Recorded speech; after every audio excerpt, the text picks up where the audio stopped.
Hello everyone, welcome back to my YouTube channel nursing education. So आज का हमारा जो टॉपिक रहेगा वो रहेगा स्पाइनल बाइफिडा, जो कि कंजनाइटल डिजीज़ होती है, मतलब कि बर्थ के टाइम जो बेबीज़ में है प्रेजेंट होती है। ठीक है, एक पीडियाट्रिक डिसऑर्डर है। ठीक है, spinal bifida is a paediatric disorder, is a congenital defect. मतलब एक क्या है, कंजनाइटल डिफेक्ट होता है, मतलब बच्चा जब जन्म लेता है उस टाइम ये प्रेजेंट होता है। Where the spine and spinal cord क्या है, जो स्पाइनल जो और स्पाइनल कोड जो है वो प्रॉपरली डेवलप नहीं हो पाते। ठीक है, do not develop properly due to incomplete closure of the neural tube. मतलब क्या है, जब प्रेग्नेंट होती है वूमेन उस टाइम जो न्यूरल ट्यूब है कम्प्लीटली क्लोज नहीं हो पाती, जिसकी वजह से ये अबनॉर्मेलिटी या फिर डिफेक्ट हमें देखने को मिलता है ड्यूरिंग अर्ली प्रेगनेंसी। ठीक है, it is a type of neural tube defect. इसके अदर डेफिनेशन है, ये क्या है, एक न्यूरल ट्यूब डिफेक्ट है in which there is defect in the vertebrae arch. क्या है, जो हमारी वर्टिब्रे आर्क होती है, ठीक है, ऐसी वाली, ठीक है, वर्टिब्रे आर्क में मतलब आर्क में प्रॉब्लम्स होती हैं। ठीक है, डिफेक्ट होता है लीडिंग टू एक्सपोजर और leading to exposure.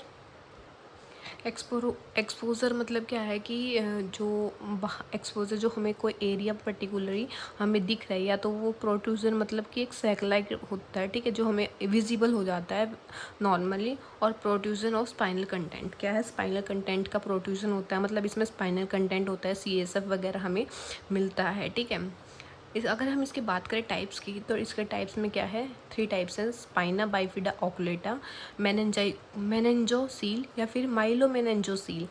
Most commonly क्या है, स्पाइना बाइफिडा ओकुलेटा देखते हैं जिसमें माइल्ड सिम्टम्स हमें दिखते हैं, या फिर एसिम्टोमेटिक हमें दिखते हैं। ठीक है, मतलब हमें पता नहीं चलता है कि ये डिजीज़ उस बेबी में है या नहीं है।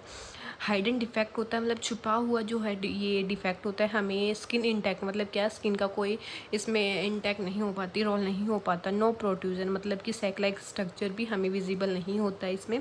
मे बी डिम्पल या हेयर टफ, मतलब क्या हमें दिखता है, एक या तो डिम्पल दिख रहा है या फिर हेयर टफ। कहाँ पे, जो हमारी जो आर्क होती है बैकबोन की, ठीक है, उसमें हेयर्स दिखेंगे। ठीक है, या फिर हमें क्या है, डिम्पल लाइक, मतलब इस जो आर्क हो उसमें डिम्पल लाइक स्ट्रक्चर बोलते हैं। ठीक है, ये हमें देखने को मिलेगी। अगर हम बात करें मेनेंजोसील की, तो इसमें क्या है, जो मेनेंजिस प्रोड्यूस थ्रू डिफेक्ट क्या है, जो मेनेंजिस के प्रोड्यूस दिखते हैं इसमें। ठीक है, मतलब पस फॉर्मेशन या पस तो नहीं बोल सकते हम, CSF वगैरह इन मिलते हैं, इसमें डिफेक्ट होता है मेनेंजिस का। मेनिंजेस क्या है, ये 3 लेयर से बनी हुई होती है, जो कि हमारे ब्रेन और स्पाइनल कोड को कवरिंग देती है, कुशन देती है और प्रोटेक्ट करती है इन्फेक्शन से। तो इसी में डिफेक्ट हो गया तो क्या, हमारे जो बॉडी में इन्फेक्शन होने के चांसेस ज़्यादा बढ़ जाएंगे। ठीक है, फॉर्म ए सैक क्या है, एक सैक फॉर्म करती है, सैक बनाती है इसमें। ठीक है, फिल्ड विद CSF, उसमें क्या मिलता है हमें, CSF मिलता है।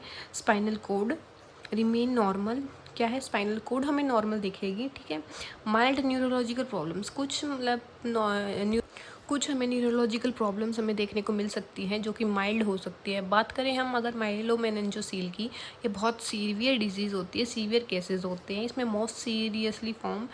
इसमें क्या है, इसमें तो सिर्फ क्या था, मतलब CSF या फिर मेनेंजीज का इंक्लूड हो रहा था, बट इसमें है ना, मेनेंजीज और स्पाइनल कोड दोनों ही प्रोड्यूस करेंगी, मतलब कि सैक में ही इन्फेक्शन वगैरह कॉज करेंगे। ठीक है, इसमें क्या होता है कि जो नर्व्स होती हैं अफेक्टेड एरिया की, वो भी डैमेज हुई होती हैं। ठीक है, नर्व डैमेज होती है, प्रेजेंट होती है। ठीक है, अगर हम सिम्टम्स की बात करें तो क्या है, जो वहाँ पे अगर मान लो नर्व ही डैमेज हो चुकी हैं, तो क्या है, पैरालिसिस हमें देखने को मिलेगा लोअर लिम्स का। ठीक है, वहाँ की, क्योंकि लोअर लिम्स के जो हमें मूवमेंट या फिर जो भी हमें क्रेनियल नर्व्स वगैरह जो बॉडी की जो मूवमेंट को संभालती है, उसमें ही मतलब नर्व में डैमेज हो गया है, तो वहाँ पे क्या है, पैरालिसिस देखने को मिलेगा लोअर लिम्स का। लॉस ऑफ सेंसेशन, उस जहाँ पे अफेक्टेड एरिया है वहाँ की सेंसेशन क्या है, लॉस हो जाएगी, तो जिसकी वजह से क्या है, ब्लैडर और बाउल जो इनकॉन्टिनेंस हो जाएगा, हाँ, उसे नहीं पता चलेगा कि वो उनको यूरिन पास करना है या बाउल करना है। ठीक है,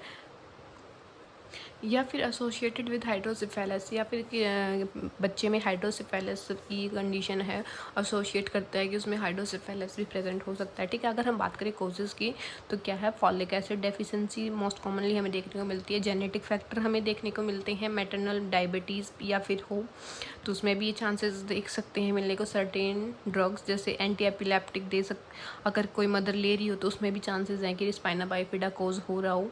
या फिर poor nutrition, maternal nutrition nutrition के मतलब मदर को जो है प्रॉपर न्यूट्रिशन नहीं मिल रहा हो प्रेगनेंसी के टाइम।